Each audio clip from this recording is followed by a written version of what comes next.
being stabbed by the knife. Ergo, he could possibly have fired the gun after that. Oh, you got me. But of course. Well then, if the report is correct, then there is only one correct explanation.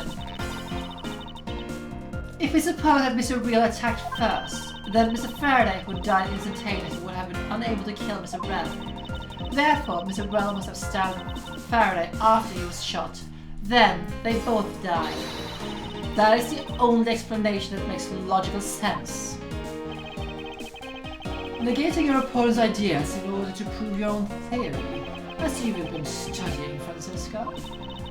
I just want to explain it to you as simply as possible.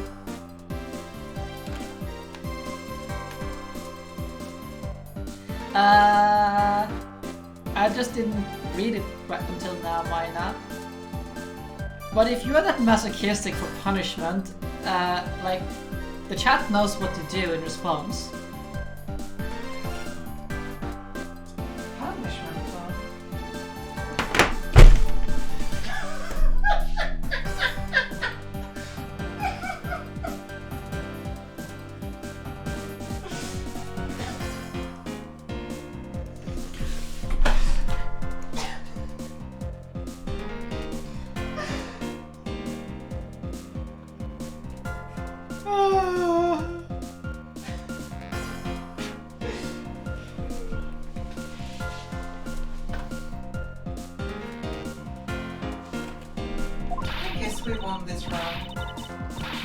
Before you foolishly propose a foolish theory that could only a theory that only a foolish fool like you could. How naive of you to believe that only your opinions are valid, and still expect to discover the truth that the crime scene offers you. Francisco, you've still got ways to go. What are you talking about? Are you saying it's a flaw in my logic?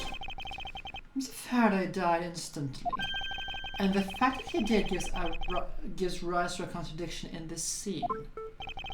The contradiction here in this crime scene is the order of which the bodies fell. Let me get this straight. What you're arguing is this. Mr. Faraday took the gun from his evidence bag and shot Mr. Rel. Then, the wounded Mr. Rel found an opportunity to take the knife and strike back.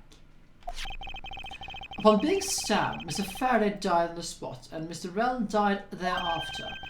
If that is the case, then how do you explain this? Take a good look at the order of which the bodies were piled. No! Mr. Faraday's body is lying on top of Mr. Rel's. Therefore, Mr. Rel must have died before Mr. Faraday. Impossible! Yes. I agree that it seems strange that no matter what angle you approach it from, which means that the real mystery behind this crime scene must be solved is...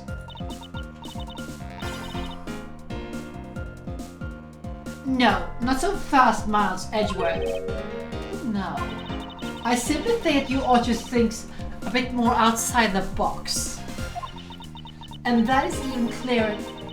And that is even clearer now that the incident started with Mr. Faraday's murderous intent. She's sure bounced back quickly. Explanation won't be enough this time. It's going to take some very decisive evidence to prove her wrong.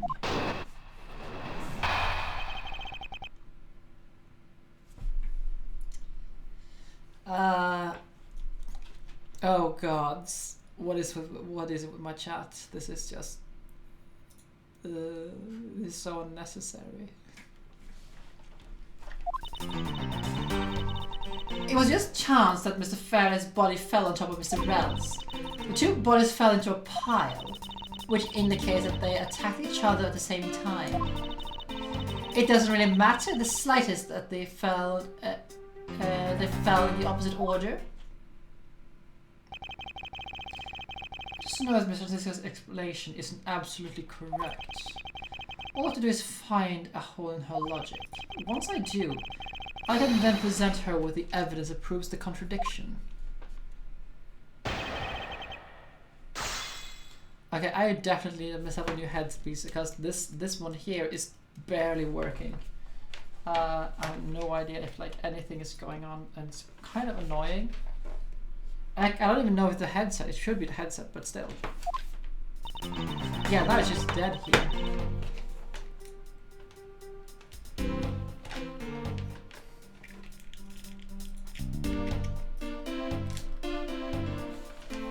Yeah, I definitely need a new headset. Now it's working. Barely.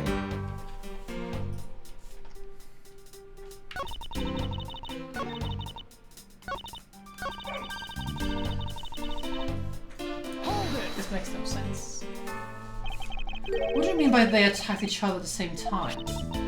I assume that Mr. Faraday had the two different weapons in his hands. He made to attack Mr. Rel while holding both the knife and the revolver, and then, after Mr. Faraday fired the gun, Mr. Rel grabbed the knife and as he was falling, stabbed Mr. Faraday. That is how Mr. Rel wound up on the bottom with Mr. Faraday on top. At close range, that's more than possible. Yes, it's possible, but... Well, if you have any other ideas, then show me what you've got. Oh, I will. And to that extent, I'd like you to please append what you just said to your testimony. I don't see any point to that, but as you please.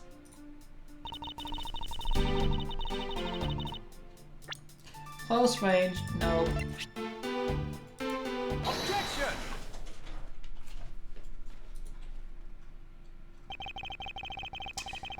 Yeah, this headset. Okay, I'm gonna find another headset because I can't play with this one right now. Just give me a second.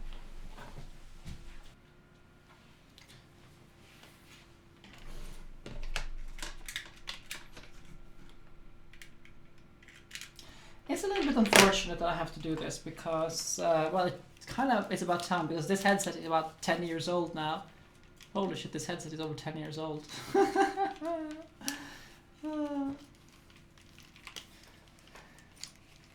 Well, that means I have to purchase a new headset for, sometime. I guess I'll put it here. I can still use it for my conference and stuff like that, but like for work, but for just playing this game, not a chance.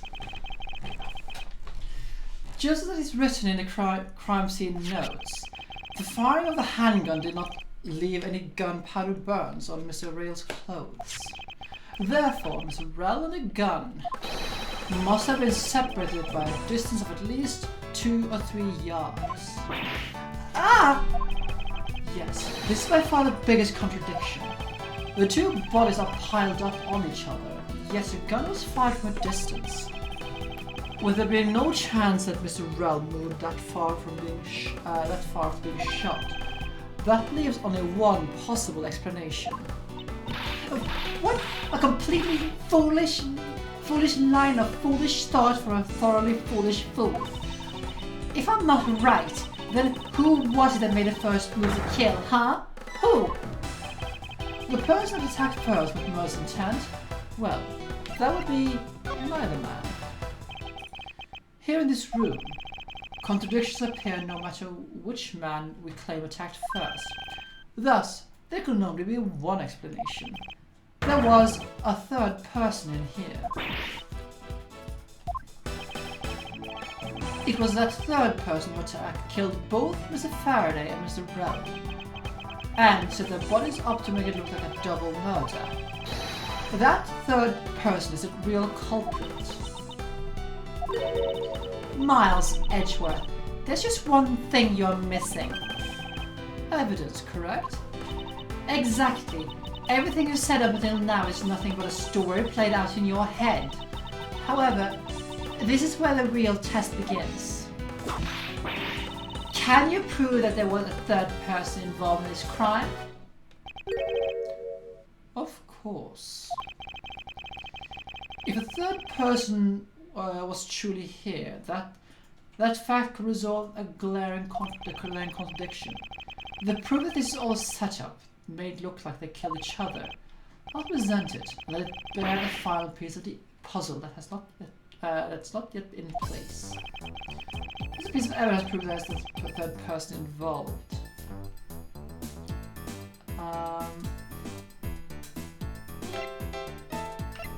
I mean, that'll be the handgun itself.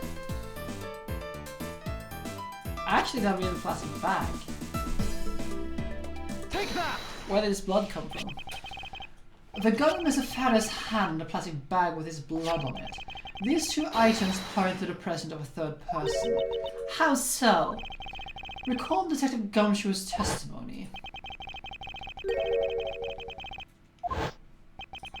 If there wasn't a struggle in this room, then there shouldn't be any plastic bags on the ground. Meaning that someone else must have deliberately scattered them around. That poor riding crop. Do not see the possibility in this. Disregarding the gun for a moment, there's a high probability of blood splatter when a knife is used on a person. If the culprit held the knife with a plastic bag around it, they could have used the bag to catch any blood splatter from when they withdrew the knife.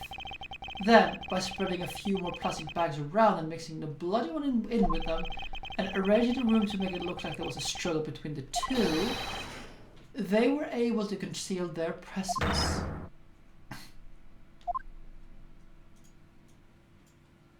Franziska still reels like that. It's amazing. I love it. Looks like we've still got a long way to go in this investigation. Yes. Objection! Oh, that's a very, different voice. What the heck is up with you, pal? Mr. Bart, I advise you place Detective Gumshoe under arrest. What? And now we get to see while Detective Gumshoe follows Edgeworth around like a lost puppy. What is the meaning of this? Huh. Looks like you're not mad enough to discipline your own subordinates.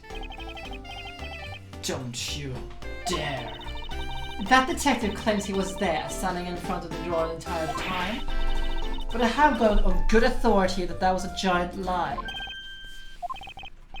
It was you. I ask that you please explain that last statement. I'll let His Honor explain it himself. I saw it with my own eyes, I tell you. During the recess, there was a period of time when there was no one in the hallway. What? See, Mr. Bad? So I ask you, why would a detective who was supposedly doing his job the whole time want to fabricate such a lie? Gosh, did you really kill Faraday? No! Of course not, sir. It would appear that the one who set the whole crime scene is that detective. Which basically renders his testimony a complete lie and wholly invalid. It looks like your perfect logic has just come tumbling down, Miles.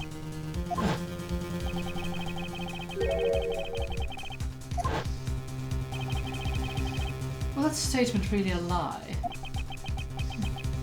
Detective Gumshoe, you're now a suspect in the murder of two men. Now, spit out the truth or so help me. I would lie to anyone, sir, honest. I really was there. I was in the hallway the whole time. Hold it! Detective Bat, I ask that you do not act without my permission. After all, I'm the one that is heading up this investigation, am I not? Don't talk like you know what's going on, boy.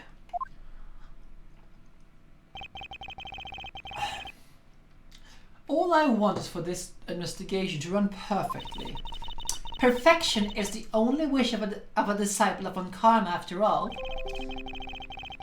Therefore, before you take Detective Gumshoe into the custody, I'd like to set the record straight on something. And what's that? What should I ask Detective Gumshoe of? I suppose the one thing I'd like to clarify is Detective Gumshoe's motive for committing this crime.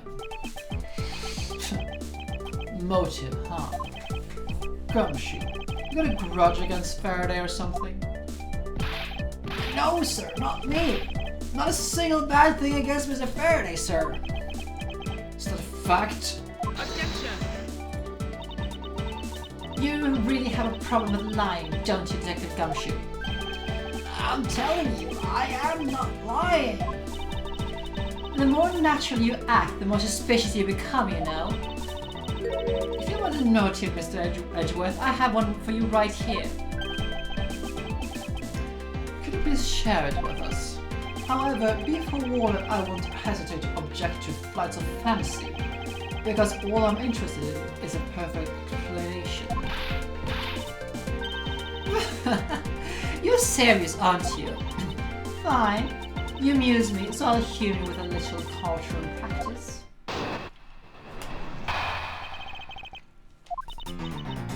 It was about a week ago. I saw the detective getting chewed out by a livid Faraday in front of the precinct. He stood down super pale as Mr. Faraday yelled, "That's a salary cut for you, you nitwit." A brand new detective suddenly getting his salary cut. That's reason enough for a grudge. Well, how is that for the perfect explanation? You totally misunderstand me, pal. No matter how mad I get, I will never hold a grudge. Quiet. We can't trust anything you say. Sir!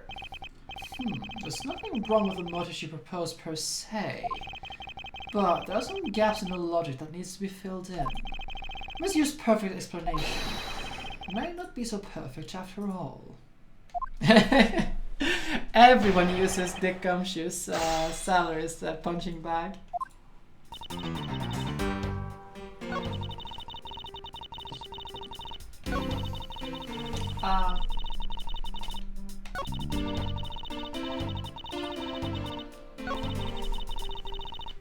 Hold it! You call your explanation perfect. Is it not to your liking? Unfortunate for you, it's just not up to my standards. Oh, is there something you want me to clarify in that case? I'm sure I do. Should I raise an objection? Absolutely, we should raise an objection. Right, if you could clear up one more thing for me. I understand Detective Gumshoe's potential motive for killing Mr. Faraday. However, what about his motive for killing Mr. Rell? His motive for killing Mr. Rell? Like I would know. If there was no clear motive for both of the murderers, then I doubt the incident would have occurred, wouldn't you agree? Is there anyone else who might have a grudge against either the two men? Or should we look into that ourselves? Oh, in that case, I have absolutely no idea. What? That's impossible. She must know something. Wait!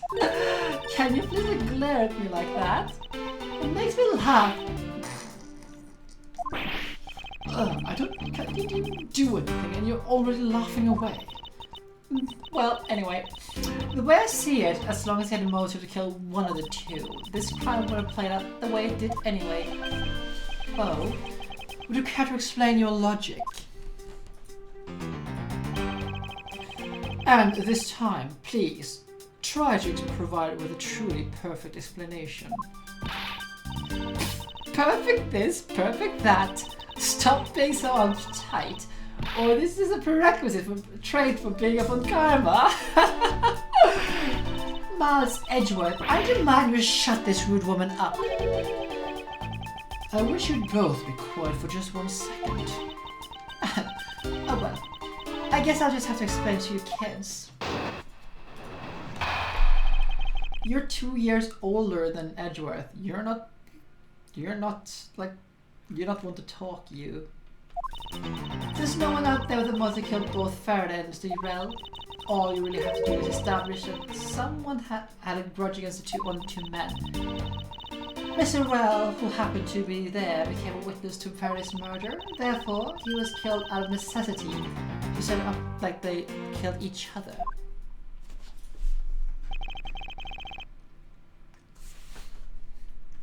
I wonder if that's really true.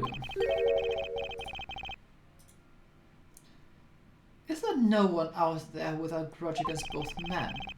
I should take a good hard look at the evidence for this morning's case. It's older, yeah, but like... The second KG-8 incident, as people are recalling it, involving an embassy staff member, and the two men both wound up suspects in that case. Something else I'm overlooking that is somehow related to them. Yes, there is, because, funnily enough, she was the defense attorney in charge of the first case. Objection! Miss Yu, I believe there's someone you overlooked in making your statement. Or rather, is it because you'd rather not bring this person up? What do you mean? We're looking for someone with a reason to kill both Mr. Faraday and Mr. Rel. I can think of at least one person that fits the bill. He was a suspect in the original KG-8 incident. And a member of the Capitolian embassy staff, Mr. Manny Kosher. Okay, never mind that. That's right. The very man who came to visit you earlier out in the hallway. The man who killed a member of the Korean embassy staff, Mr. Wright, and the man who was the lead prosecutor of the KG-8 incident, Mr. Kay Faraday. Mr. Faraday. Why am I all? I just can't help but saying Kay Faraday. It's just like it just rolls with the tongue so easily. Are you telling me that Mr. Koshin has no reason at all to kill both of these men? Well, I suppose he might have a reason or two. You covered for me, pal. Maybe you're just a bad guy after all. Don't get ahead of yourself. You're still a suspect, makes no mistake about that. The perfect evidence and the perfect testimony. These are the only things I wish to hold. But I didn't do it! You will stay under my authority and go investigate Mr. Manny Koshin for me. And remember, I will not be very forgiving should any of the information leak. You want to investigate Koshin? Well, you'd just be wasting your time. And why is that? Koshin was just in the viewing gallery watching the trial. Or so I was told. Every cop in this place has been keeping an eye on the guy since he was alive. Then, the only real suspect we have is still Detective Gumshoe? I suppose so. No way! Come on, Detective Bad, you gotta believe me, sir. I really was in that hallway the whole time, sir. I never took a single step into this room, sir. Okay, then you're saying there's someone else who passed through the hallway? Oh, there was no one else, sir. Then why should I believe you didn't do it? That is one incredibly foolish detective. Standing right in front of a crime scene all by himself is as good as a confession of guilt. I have to admit it's a bit strange. Most criminals will fabricate some sort of lie to escape their crimes, and if the detective really wanted to prove that he was innocent, you'd think he would at least offer up high-spaced hours while due to it. Come on, Gumshoe. Time for your interrogation. Detective Bad.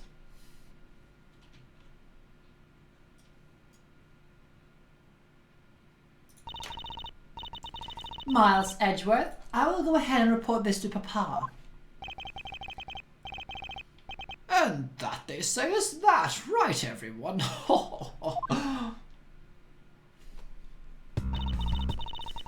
Well, I suppose that we should both be getting back to our real jobs now, huh? Before we do, Mr. Yu, there's something I would like to speak with you about. What is it?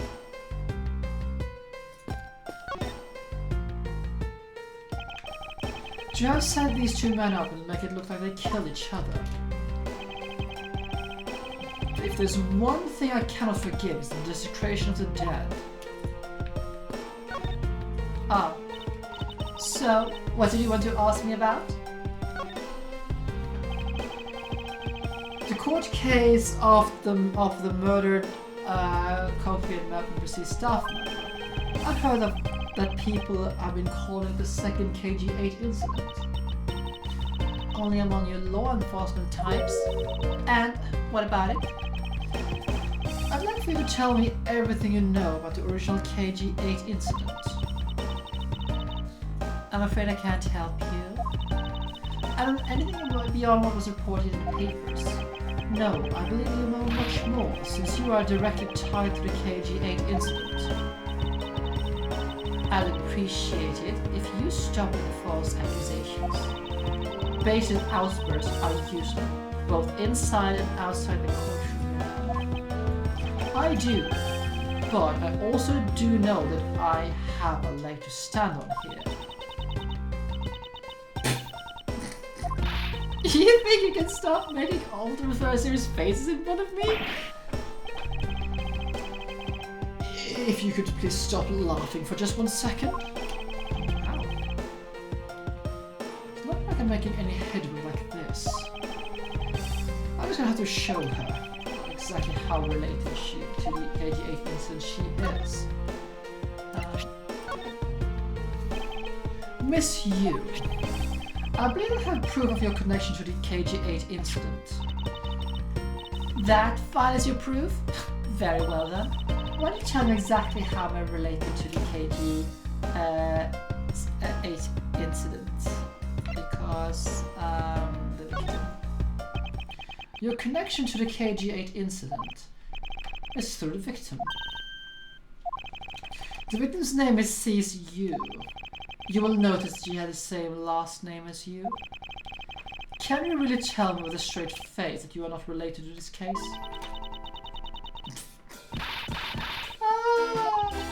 Sorry, but we're not related. Just kidding. You asked that question with such a serious look on your face. I couldn't help but...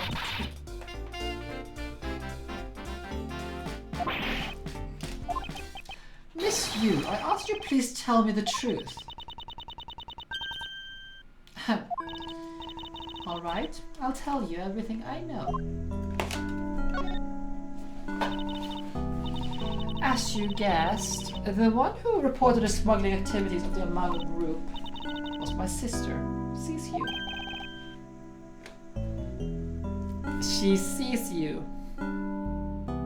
Check Discord.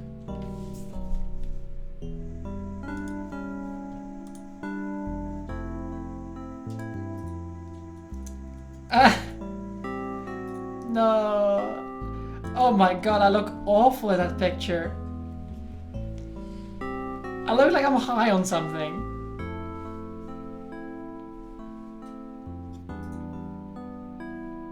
I look bloody awful in that picture. Get a better one. Mina. You have no shame. Associating with, say, the devil like that. I look bad in that picture, right? I look absolutely awful. I look absolutely dreadful. This would happen when I also like do expressions of the characters I'm voicing with my latest like. As I thought.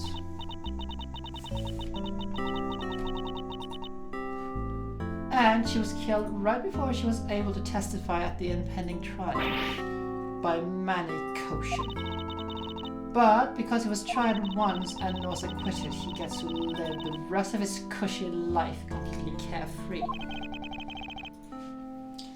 all because of lack of evidence? No. I heard that